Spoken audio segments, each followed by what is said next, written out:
When I bought my lakefront property 3 years ago, I thought I was investing in peace. A quiet, serene corner of northern Georgia, the land came with a private spring-fed lake, 13 acres of wooded privacy, and, unfortunately, an HOA I didn't think twice about at the time. Big mistake. The HOA president, who everyone simply called Karen. Yes, the name matched the attitude, made herself known on day one. She showed up during my move-in with a clipboard and a sour expression. Asterisk, you'll need to submit paint color requests through me, she said, gesturing at the perfectly neutral taupe of my new home. Asterisk, I don't plan on repainting, I replied. Politely asterisk. Karen narrowed her eyes like I'd insulted her bloodline. Well, we'll see about that. Asterisk, that should have been my first clue that this woman didn't just enforce rules, she invented them. But I stayed cordial. I kept to myself. I didn't build anything illegal or park an RV in my driveway. And for the first year, things were quiet until the lake drama began. Asterisk, one morning in early spring, I noticed tire tracks leading down to the dock. That was strange. I hadn't been down there in weeks, and no one else was supposed to have access. I walked down to find a folding table, balloons, and a tacky sign that said, "Congratulations, Greg."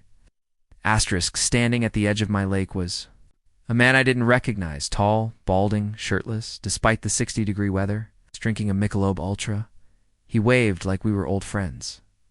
Asterisk, hey, you must be the groundskeeper. You know if I can put jet skis in here? Asterisk, excuse me? I said, already pulling out my phone. Asterisk, a moment later. Karen came hustling down the trail in full-on party mode sundress. Oversized sunglasses and one of those stupid sashes that said bride-to-be. Asterisk, I was just about to text you. She chirped, "This is Greg, my fiancé." I gave him the lake as an engagement gift. Asterisk, I blinked. You gave him my lake? Asterisk, well, our lake, she said, waving dismissively. You know, community property. Technically, the HOA owns it, not you personally.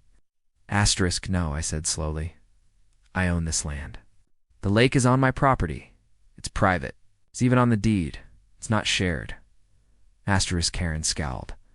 That's ridiculous. It's a natural resource. You can't own water. It's terrace. Yes, I said, but I can own the land it's on. The access points and the rights to its use, which I do. This isn't a public park. Asterisk, she folded her arms. Well, that doesn't seem fair. Asterisk, Greg belched loudly behind her. So can I build a boathouse or what? That should have been the end of it. I told Karen to clear out, had my lawyers send a formal cease and desist to both her and the HOA, and installed a proper gate at the start of the trail. Asterisk, a week later. Karen called the sheriff. Asterisk, she reported me for illegally blocking community access to a shared body of water. Asterisk, when the deputies showed up, I handed him a copy of the deed surveys, a stack of paperwork proving beyond any doubt that the lake was fully on my private property. He shrugged, apologized, and left. Asterisk, Karen wasn't done. She tried again, this time accusing me of environmental interference. Apparently, she'd filed a complaint that I was hoarding natural resources, and had told neighbors that I was planning to drain the lake to build condos. I didn't even have a building permit. That's when things turned litigious. About 2 months after the sheriff visit, I was served. She had sued me. Karen, backed by the HOAS funds, was attempting to file an injunction to reassign ownership of the lake back to the community. Asterisk, she claimed my property lines were inaccurate, that I'd misled the HOA when buying the home, and that I was violating the spirit of communal living. I countered immediately. Not just with legal action to dismiss the suit, I filed a separate $2.5 million lawsuit for property interference, defamation, harassment, and damages to land they dumped sand by the lake during one of their private parties. The battle escalated. During discovery, we obtained HOA emails showing Karen had deliberately misled residents, telling them the lake was being neglected and that she had plans to develop it into a shared amenity, with paddle boat rentals and floating tiki bars. Asterisk, She also claimed she'd had verbal approval from me, which was outright fabrication. Asterisk in the meantime.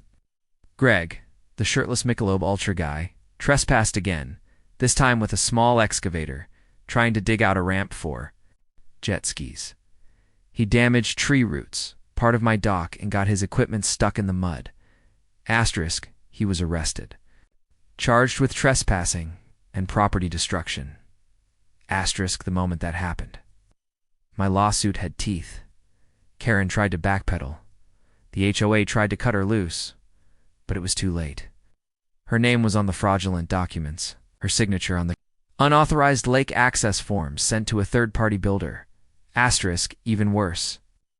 It turned out HOA funds had been diverted, over $30,000 spent on lake improvement plans, including private design consultations and branded signage. For Lake Greg? Yes, she had named my lake after her fiancé, in mediation. Her lawyer tried to offer a settlement of $75,000. My lawyer laughed. We had documentation, witness statements, and video evidence. Trial moved forward. Asterisk, it took months, but the result was worth it. The court ruled overwhelmingly in my favor. Asterisk. The judge called the entire suit frivolous and retaliatory. Karen was found liable for property damage, legal fees, and personal harassment. The HOA was ordered to pay damages as well for enabling her actions and misappropriating funds. Asterisk, total judgment, $2.5 million. Half from the HOA's insurance, half from Karen personally. Asterisk, she had to sell her house. Greg left her. The late Greg sign was confiscated as evidence. Asterisk and the HOA. Dissolved within 6 months. Turns out, most residents had no idea what Karen was doing in their name. Once the judgment hit, they voted to disband it entirely. Asterisk now. I sit on my deck overlooking my lake in peace. The dock's been rebuilt. The wildlife returned. No more party signs, no more jet ski dreams, and definitely no more Karen. Asterisk, I even got to keep the excavator. The sheriff said it was abandoned property. Sometimes, nature really does heal. Asterisk, let me know if you'd like a version of this. Formatted like a Reddit post, for example, for our petty revenge, or our HOA, or if you want character names or location details changed.